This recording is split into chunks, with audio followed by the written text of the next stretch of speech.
his berserk elves with my Dragon Master Amazons.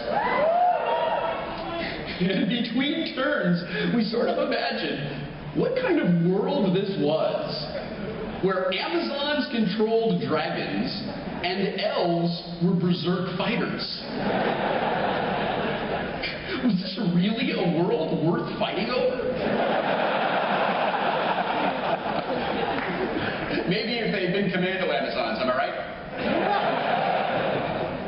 While he put the elves into decline in favor of bivouacking rat men, you know, like you do, I knew what my speech today would be about. Gaming is the foundation of the best friendships I have ever had. And it is the mortar that has held my group of friends together.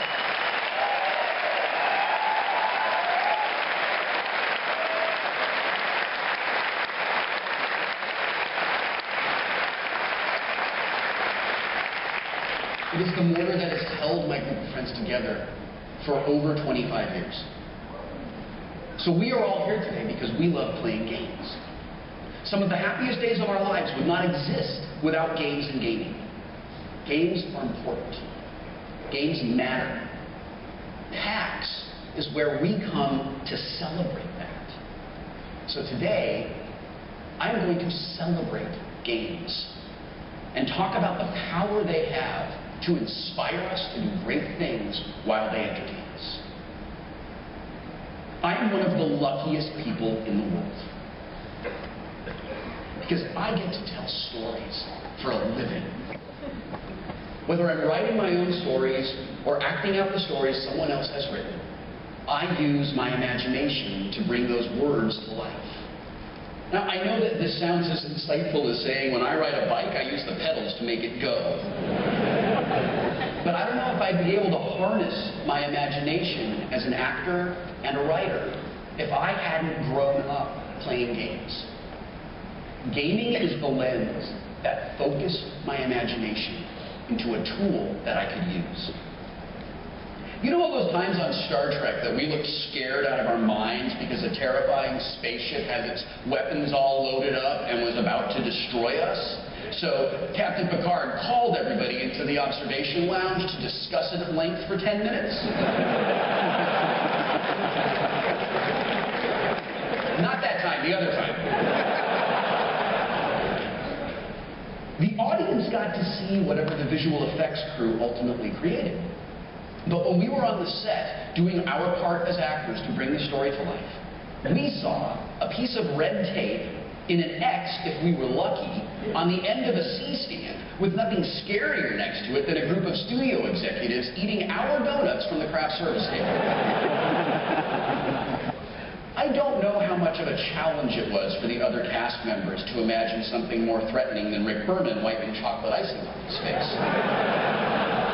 By the way, I took that bullet, so you don't have to. But it wasn't difficult for me at all. I've been using my imagination to create aliens and spaceships, adventurers and dungeons, even entire worlds. Since I sat on the floor of my Aunt Val's house in 1983 on a Christmas morning, looking at a red box with a big dragon on the front.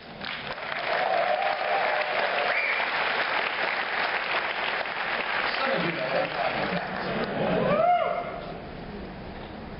It claimed to contain a game inside of it. But when I opened it up, all I saw were a few books and some really weird dice with numbers on them instead of dots, and a crayon to color them in.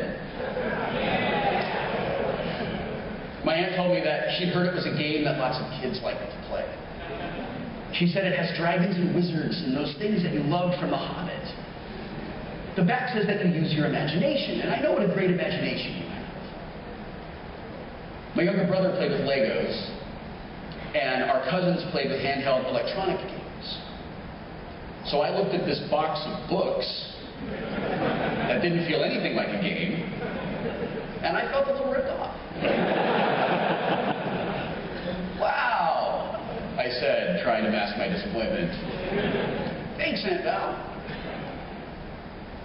Later, while the other cousins played Simon and Mattel electronic football, I sat near the fireplace and I flipped through one of those books.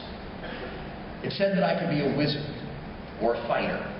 And there were pictures of them, but there weren't any pieces that looked like that. There were, however, a lot of charts with more numbers than my math book. My Aunt Val walked back into the living room and asked me what I colored. I colored in the dice. I haven't really read the book. She patted my leg and smiled at me warmly. Well, I really hope you like it. She moved to the other side of the room where my cousin Jack was having a whole lot of fun playing Mario Cement Factory on a Nintendo Game & Watch. Remember those? I was unsure which book to start with, but one of them said, "Read me first," above the title. I was very good at following directions. So I did. The very first thing I saw inside the cover was an 11-word declaration. This is a game that is fun. It helps you imagine.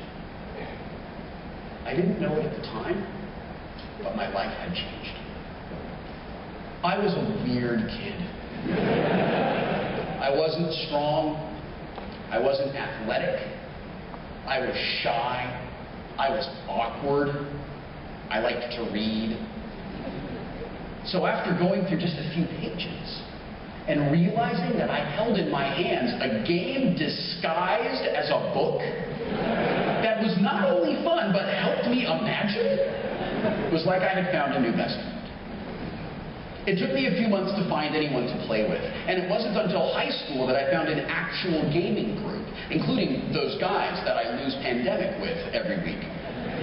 But a few weeks later, in January of 1984, I had filled up an entire Trapper Keeper with a group of people I had summoned using nothing more than 3d6 and my imagination. And just like the book promised, it was fun. That folder could have passed as homework to the casual observer, and indeed that was part of the plan to fool our teachers. But to me, it held much more than words and numbers on notebook paper. It held a thief, a couple of wizards, some fighters, an elf, because that was a class back then, and a cleric who didn't seem very tough, but was important for keeping everyone else alive, if I understood the rules correctly. Every one of my fighters had long bows and long swords. They all had plate mail and shields. The wizards cast magic missile once a day, as far from the action as possible on account of their awesome 1d4 hit points. The thieves all disarmed traps, scaled walls, and lugged around 10-foot poles. And the clerics all cured our light wounds and smote the fell creatures for the greater glory of some being who wasn't ever clearly named. That was how we rolled back then.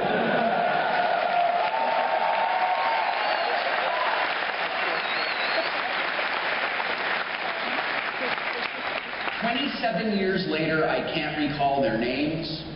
I don't remember exactly how they died. Low-level character death was as certain in those days as using a healing surge is today.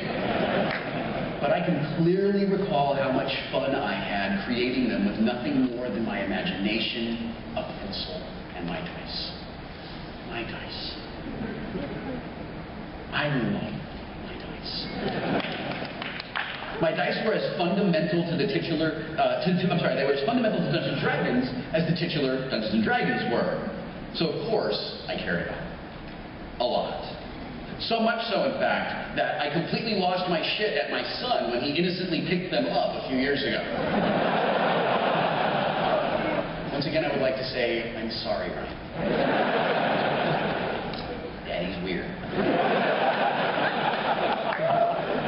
With 3 decades of hindsight, I realized that I cared so deeply for those 6 pieces of plastic because they were just like me. They were a little weird, they were a little strange, they were a little difficult to understand. But if you made the effort and you reached out to them, you would have discovered that they can do some cool things. Especially if you held them cupped in the palm